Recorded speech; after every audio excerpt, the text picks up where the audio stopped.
Hi friends, welcome to கணக்காசு எடுப்பாங்க. இந்த வீடியோவில் நம்ம என்ன பார்க்க போகிறோம்னா தவளை அடை தான் பார்க்க போகிறோம். அது எப்படி பார்க்க போகிறோம், நம்ம சேனலில் ஆல்ரெடி தவளை அடை, தவளை தோசை, தவளை வடை எல்லாமே போட்டிருக்கோம். அது ஒரு மெத்தடில் போட்டிருக்கோம். இப்போ பண்ணுறது ஊற வச்சு அரைச்சி பண்ண போகிற தவளை அடை தான் பண்ண போகிறோம். அது எப்படி பண்ணுறதுன்னு பார்க்கலாம். இந்த கப்பால் 1 கப்பு நான் பச்சரிசி எடுத்துட்டுருக்கேன். அதை இதில் சேர்த்துக்கலாம்.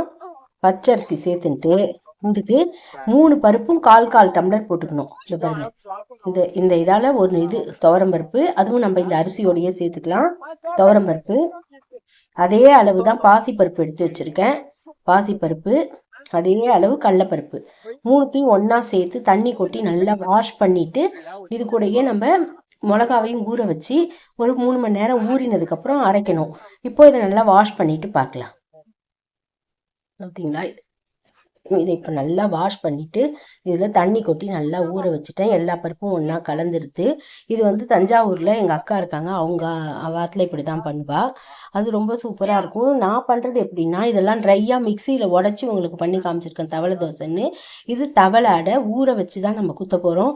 அது எப்படி குத்துறதுன்றதை பார்க்கலாம். இந்த தண்ணி கூடயே நம்ம மிளகாயை ஊற வச்சிட்டோம்னா நல்லா வெந்துடும். நல்லா ஊறிடும், மசிய அரைஞ்சிடும். அதனால நான் மசிய அரைஞ்சிடும். அதனால நான் இது கூட ஊற வச்சிருக்கேன்.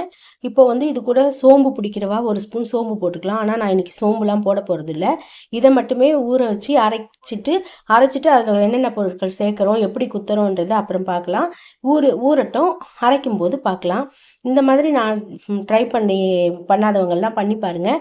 இது அவ்வளோ சூப்பராக இருக்கும். அதனால தான் நான் இன்னைக்கு இந்த மாதிரி உங்களுக்கு பண்ணி காட்டுறேன். நம்ம சேனலில் வேறு மாதிரி போட்டிருக்கோம், இன்னைக்கு நான் வேறு மெத்தடில் பண்ணுறேன். நீங்களும் இந்த மாதிரி ட்ரை பண்ணி பாருங்கள். இது தஞ்சாவூர் ஸ்பெஷல். எங்கள் அக்கா வாத்திலாம் இந்த மாதிரி தான் பண்ணுவாள். சரி, அதை உங்களோடையும் ஷேர் பண்ணிக்கலாமே அப்படிங்கிறதுனால தான் நான் இன்னைக்கு இந்த மாதிரி ஊற வச்சு அரைச்சி எப்படி தவளை அடை பண்ணுறதுன்றதை பார்க்கலாம். நம்ம இப்போது இது ஒரு 3 மணி நேரம் ஊறட்டும், அரைக்கும் போது பார்க்கலாம். இப்போது நம்ம தவளை அடைக்கு ஊற வச்சுக்கணும்ல, அது நல்லா சூப்பராக ஊறிடுது. இப்போ நம்ம இதை அரைச்சிக்கலாம். இது முதல்ல மிளகாயை போட்டு அதுக்கு தான் ஊற வைக்கிறது. நல்லா மசியாக அரைஞ்சிடும். இது கூட தேவைப்பட்டவா சோம்பு போட்டுக்கலாம். நான் சோம்புலாம் போடலை இன்னைக்கு. இதெல்லாம் மட்டும் போட்டு நல்லா அரைச்சிட்டு பார்க்கலாம். இப்போ நம்ம எல்லாத்தையும் மிக்சி ஜாரில் போட்டுட்டோம். இது கூட நம்ம இப்போ உப்பு மட்டும் சேர்த்துக்கலாம். அரைச்சிட்டு அப்படியே வச்சோம்னா கொஞ்சம் அது பொங்கி வரணும், புளிக்கணும். புளிச்சதுக்கப்புறம் குத்தும் போது நம்ம அதை எப்படி குத்துறது, அது கூட என்னென்ன சேர்க்கலாங்கிறதெல்லாம் பார்க்கலாம். அப்போ நம்ம அரைச்சி பண்ணும்போது நம்ம பெருங்காயம் போட்டுக்கலாம். இப்போ வெறும் உப்பு மட்டும்தான் போட்டிருக்கேன். இதை மட்டும் இப்போ ஃபைன் பேஸ்ட்டாக அரைச்சிட்டு பார்க்கலாம். பார்த்தீங்களா, நம்ம சூப்பராக இந்த பாருங்க, இந்த அளவுக்கு நல்லா அரைச்சி எடுத்துட்டோம். ரொம்ப குறைன்னு இருக்கக்கூடாது, ரொம்ப மசியவும் இருக்கக்கூடாது. இந்த அளவுக்கு அரைச்சிண்டா தான் நம்ம குத்தும்போது சூப்பராக இருக்கும். அதனால நான் இந்த மாதிரி அரைச்சிட்டு இருக்கேன். இப்போ இதை நம்ம ஒரு பாத்திரத்தில் மாற்றிக்கலாம். பார்த்தீங்களா, நம்மளோட மாவை ஒரு பாத்திரத்தில் அழகாக மாற்றிட்டோம்.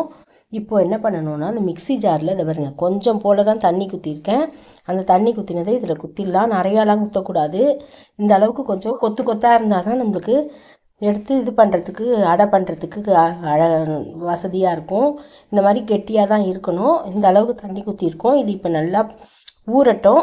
ஊறினதுக்கப்புறம் நம்ம சாயங்காலமோ எப்போ வாக்க போகிறோமோ அப்போ இது கூட தாளிச்சு கொட்டி தான் பண்ணணும். அது எப்படி பண்ணுறதுன்றதை அப்போ பார்க்கலாம்.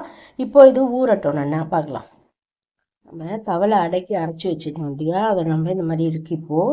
இப்போ இதை நம்ம என்ன பண்ணலாம்னா, இது நல்லா ஊறிடுது. இப்போ பார்த்தீங்களா, தேங்காய் ஒரு மூடி அளவுக்கு திருகி வச்சுருக்கேன், அதை சேர்த்துக்கலாம். தேங்காய் சேர்த்துட்டு இது கூடவே நம்ம ஒரு தாளிப்பு போட்டுக்கலாம். ஒரு குட்டி வானால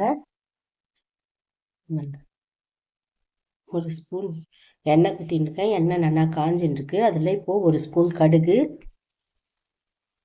உளுத்தம்பருப்பு கடலைப்பருப்பும் கொஞ்சோண்டு எடுத்து வச்சுருக்கேன். கடுகு நல்லா வெடிக்கட்டும். அதுலேயே கொஞ்சோண்டு பெருங்காயம் போட்டுக்கலாம். போட்டுட்டு கடலைப்பருப்பு உளுத்தம்பருப்பு ஒரு ஸ்பூன் எடுத்து வச்சுருக்கேன், அதை போட்டிருக்கேன். அதையும் போட்டு கோல்டன் ப்ரௌனாக ஆகி அதில் கொட்டிடலாம்.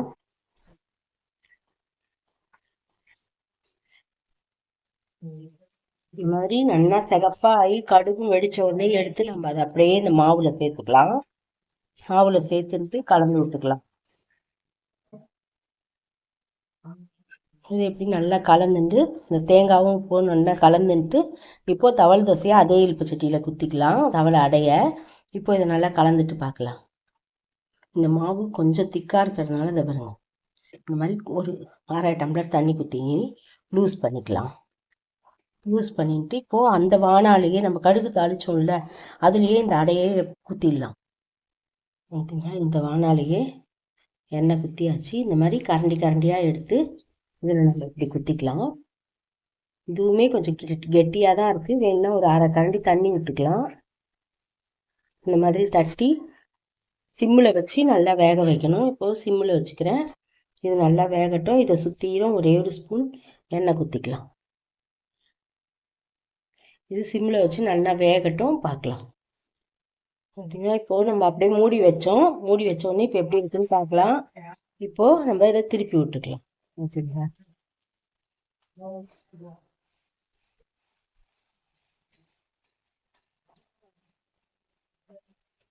திருப்பி விட்டு இது கூட வேணும்னா ஒரு லைட்டாக ஒரு 1/4 டீஸ்பூன் ஒரு சொட்டு சுற்றிலும் எண்ணெய் குத்தலாம்.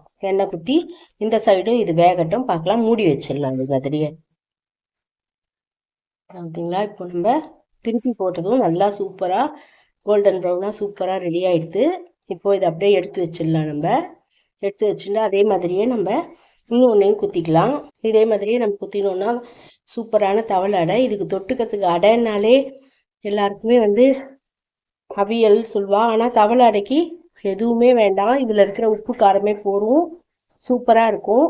இதுக்கு வெல்லம் கூட தொட்டுப்பா, மிளகா பொடி தொட்டுக்கலாம், தயிர் தொட்டுக்கலாம். நாங்கள் ஒன்றுமே இல்லாததான் சாப்பிட போகிறோம். இப்போது இதுவும் அதே மாதிரியே வேகட்டும். நீங்களும் இதே மாதிரியே ட்ரை பண்ணி பார்த்துட்டு எப்படி இருக்குன்னு எனக்கு சொல்லுங்கள். இந்த மாதிரி நீங்கள் ட்ரை பண்ணியிருக்கீங்களான்னு சொல்லுங்கள்.